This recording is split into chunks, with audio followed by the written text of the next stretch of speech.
Hey, thanks for making it to Veterans Info Tap. I'm glad you made it. A silent killer is stalking veterans of Iraq and Afghanistan. That's the headline. I wanted to share it with you, dive into it, see if we could pick out any nuggets. And with that, let's hit the thumbs up, subscribe, share with a friend, all that good stuff. I really appreciate it.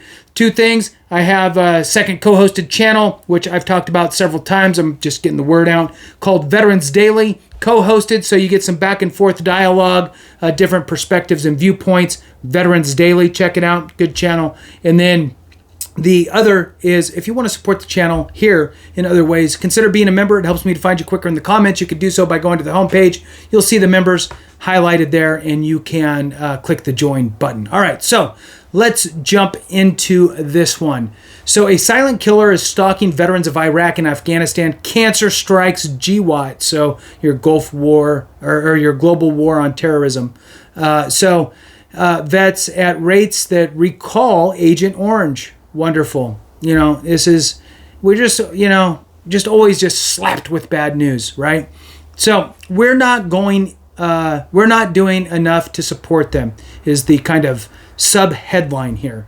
Now, let's jump into this article. On December 9th, the Air Force Special Operations community mourned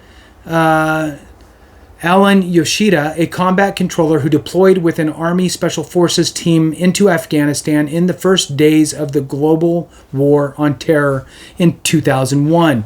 Yoshida, who spent years recovering from wounds sustained in a bomb strike, is remembered for developing safety technologies to protect his close air support colleagues.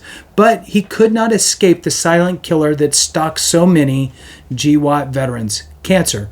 Yoshida's story is far too common. While I was recently interviewing combat veterans for a forthcoming history on the war on terror, two other service members from a small sample of sources notified me that they too were battling cancer.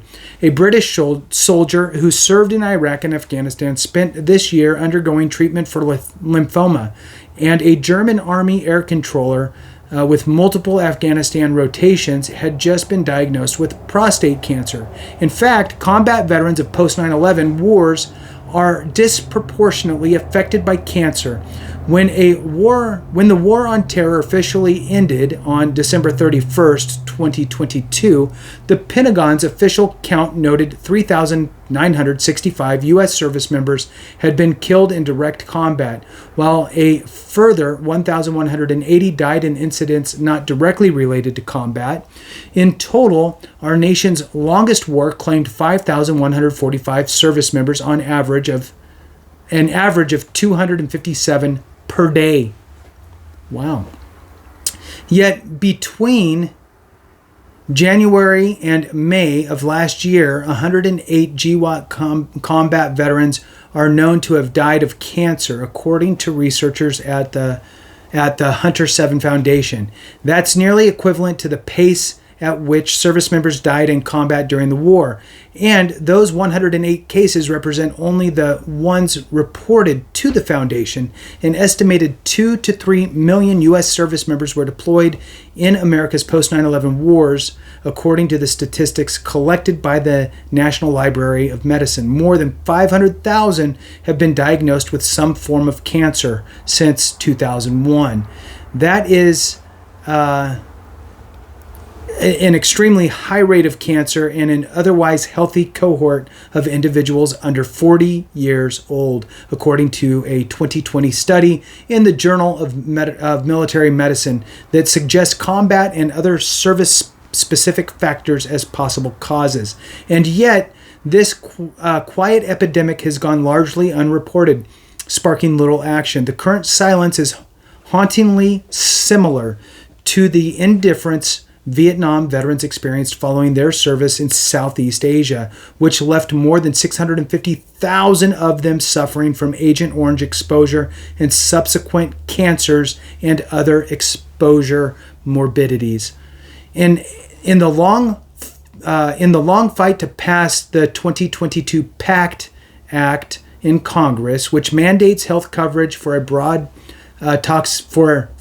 toxic exposures for GWOT and Gulf War veterans, It came to light that as recently as 2021, the Veterans Administration was denying 80%, huge, 80% of Gulf War sickness claims until 2020. The VA was also denying nearly 80% of GWOT veterans' claims of burn pit injuries. After the passage of the Pact Act last year, the VA has processed some 843,500 claims related to burn pit and other toxic exposures, roughly an 80% acceptance rate for these claims. Yet the passage of the Pact Act is only an important first step. Congress and the federal government must be less reactive and more preventive in understanding and dealing with the causes of this insidious threat that is stalking our service members. In the long decades after 9/11, America's combat veterans had our back. It's past time we had theirs. And that concludes this article. It's on defense1.com. And, how can you disagree with any of that, right? So I think that the important piece here for anyone that served overseas in theater really kind of anywhere, it doesn't even matter, right? Anywhere, get screened. Age is not a factor when you're in those types of situations and have those potential exposures. You saw there under the age of 40. So don't wait till you're 50, 60 to get screened for things. Do it now and get checked for different types of cancers and stuff. It doesn't matter your age. So very, very important. And on that note, what I'm going to throw out there to folks is just a gentle reminder is the intent to file.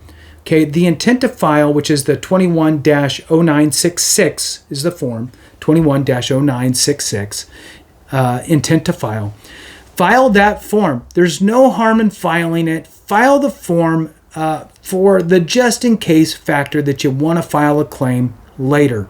You have 1 year from the time that you file your intent to file a claim. If you do file a claim within that year, the VA will honor the filing date of the intent to file as the effective date for your compensation for back pay. So that will be your effective date. So effectively, you are setting yourself up for a potential 12-month additional back pay if you wait till the last minute to file your actual claim. If you do not file a claim during that time period, your 12 months comes and goes, and you never file a claim, it expires. It goes away. It's gone. It's no good. It's disappeared. You can file another intent to file and start that process again for the just in case factor, right? So just a gentle reminder to file the intent to file, whether you kind of think you need to or not. If you do think you'll be filing a claim, it's nice to have that intent to file in place because it takes the pressure off of you while you're gathering all your evidence to make sure that you file a fully developed claim. So with that, thanks so much for watching. I appreciate each and every one of you. I hope you have a great one. I'm tired. I don't know if you could tell. So please be safe out there. And remember, if we don't take care of each other, something went wrong.